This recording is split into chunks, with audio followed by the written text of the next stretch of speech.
Assalamualaikum warahmatullahi wabarakatuh. Halo sahabat Bawaslu, selamat datang di podcast Bawaslu. Saya Prima, hari ini kita bakal ngobrolin sesuatu yang seru dan penting banget buat masa depan bangsa Indonesia. Ya. Sahabat, gimana caranya kita itu nggak cuma jadi penonton saat pemilu, tapi juga jadi wasit yang jeli. Nah, kita sapa dulu narasumber kita pada pagi hari ini, Bapak Denny Triutomo SAG selaku Kordif P2H. Pak Denny, selamat pagi. Selamat pagi. Baik Bapak, apa kabar Pak? Alhamdulillah baik. Baik ya.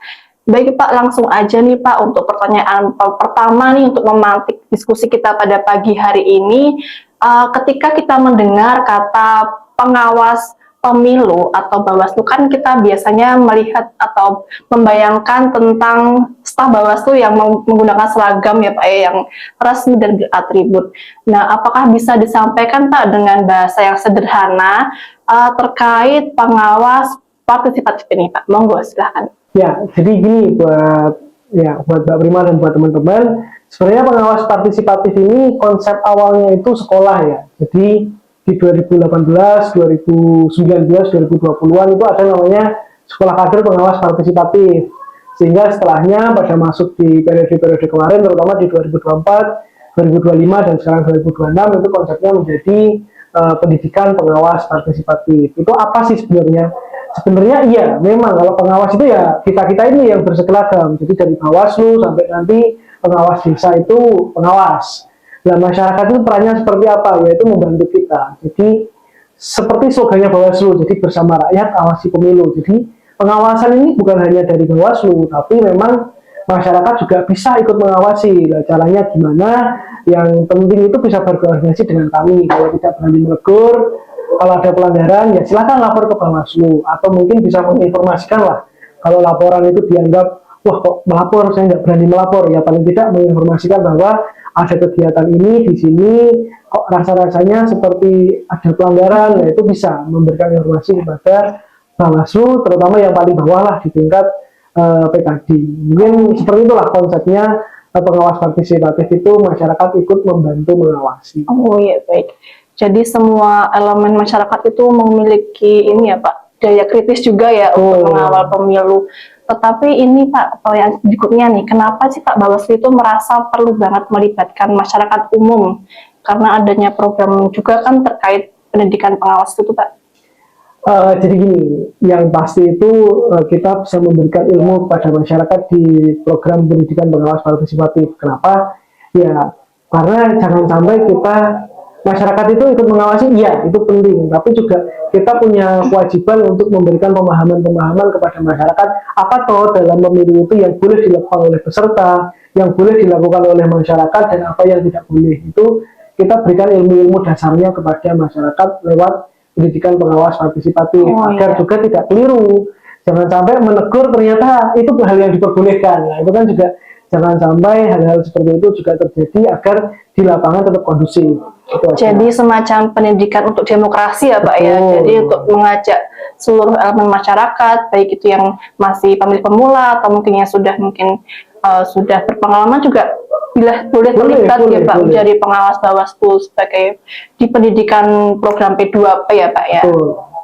Baik Pak, untuk pertanyaan yang ketiga nih Pak, bagaimana sih Pak peran dan antusias dari pemilih pemula yang ada di Gunung Kidul sendiri Pak?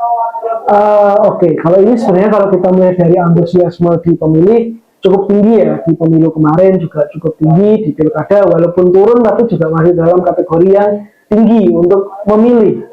Ya, untuk partisipasi mengawasi memang belum setinggi yang kita harapkan. Contoh, kemarin sempat kita bikin lomba kalau nggak salah. Jadi kita bikin lomba, pesertanya baru di 16 orang. Jadi memang cukup kecil untuk partisipasi dari pemilih pemula. Tapi saya yakin mungkin karena memang tidak sosialisasi dengan baik lah. Karena kalaupun tersosialisasi dan kita libatkan, kita komunikasikan, saya pikir pemilih pemula punya potensi yang besar untuk terjun dan ikut ke dalam pengawas partisipatif maupun nanti menjadi pengawas di pemilihan umum. Baik, jadi mungkin karena kurangnya informasi aja, jadi mungkin jadi cuman kedepannya pasti akan ada lagi program-program serupa untuk pendidikan demokrasi untuk teman-teman masyarakat. Baik Pak, untuk pertanyaan berikutnya nih Pak, apa sih Pak strategi Bawaslu dalam merangkul pemilih pemula tadi Pak menjadi pengawas di P2P? Oke, kalau ini kita flashback agak ke belakang ya. Jadi memang kalau untuk pemilih pemula ini baru sekarang kita mau rangkul yang sebanyak-banyaknya. Di 2018 kita libatkan masyarakat secara umum di program P2P ini. Kalau waktu itu sekolah kader ya, itu semua masyarakat. Itu rentang usianya memang bukan di pemula ya, tapi rentang usianya di pemilih-pemilih yang sudah dewasa waktu itu. Terus kemudian setelah itu kita open lagi, tapi waktu itu masih belum pemula. Ada satu pemula waktu itu di 2024. Terus kemudian di 2025 kemarin mencoba di pemula tapi baru 10 orang. Nah, sekarang ini kita mencoba untuk merangkul pemula yang lebih banyak lagi. Jadi kita itu kemarin 30 peserta itu kita harapkan dari pemilih pemula, sedangkan yang 10 peserta nanti dari yang masyarakat umum. Supaya kita lihat, oh, jadi kalau pemula kita berikan porsi yang lebih banyak, nanti efek setelah itunya akan seperti apa kita akan lihat setelah pendidikan pengawas partisipatif ini berlangsung. Oh ya baik, berarti nanti akan ada dilaksanakan ya Pak ya? Ya, Dengar-dengar di bulan Juli ya Pak ya? betul. Itu mungkin bisa sekalian diinformasikan Pak untuk teman-teman di luar sana mungkin yang ingin atau mungkin ingin terlibat atau pengen mengetahui. Oke, jadi sebenarnya memang kegiatannya masih bulan Juli ya Mbak Prima, tapi untuk peserta sudah cukup 40 orang. Jadi memang untuk P2P yang 2026 ini kita tidak melakukan open ya, jadi tidak open recruitment, tidak seleksi peserta tidak, tapi kami mencoba untuk melibatkan sebanyak-banyaknya pemilih pemula dengan cara kami bekerja sama dengan sekolah. Untuk 2026 ini kami bekerja sama dengan 13 sekolah dengan satu sekolah 2 peserta. Itu nanti 26 itu dari pemilih pemula ditambah lagi dengan 3 kampus di Gunung Kidul. Itu ada 6 orang, jadi sudah 30 lebih dari pemilih pemula. Nanti yang 10 orang dari masyarakat umum. Baik, sudah mencukupi ya Pak Sudah. untuk jumlah peserta tahun ini ya teman-teman semuanya.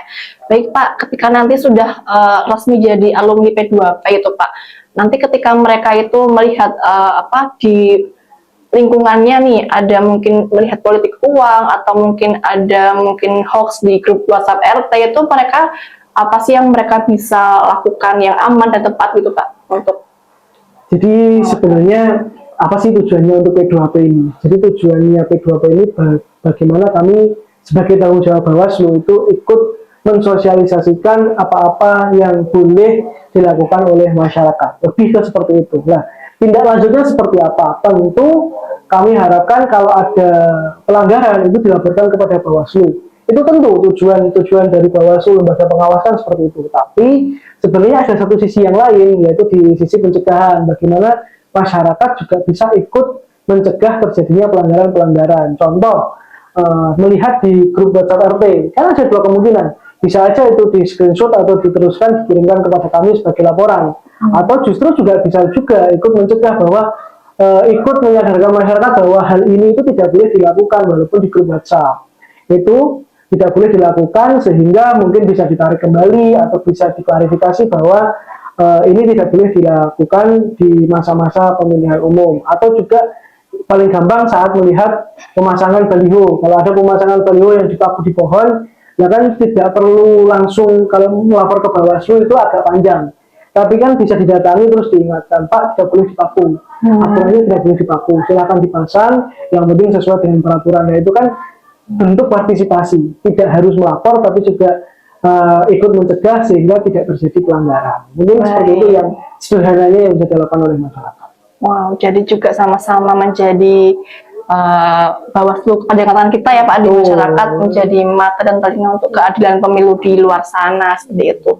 Baik Pak Kordif, ini untuk yang terakhir Pak, ada nggak Pak jargon atau closing statement untuk menyemangati teman-teman di luar sana untuk tidak cuek dalam proses pemilu Pak? Iya, yang pasti kalau jargon ya kita pakai jargon utama kita ya, bersama rakyat awasi pemilu, bersama Bawaslu tegakkan keadilan pemilu.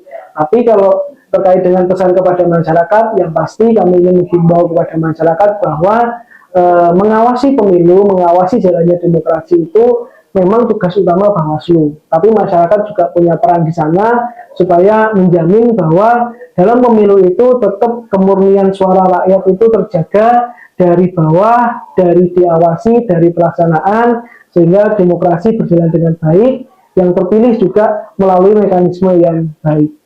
Wow, sangat luar biasa ya Pak ya diskusi kita pada pagi hari ini.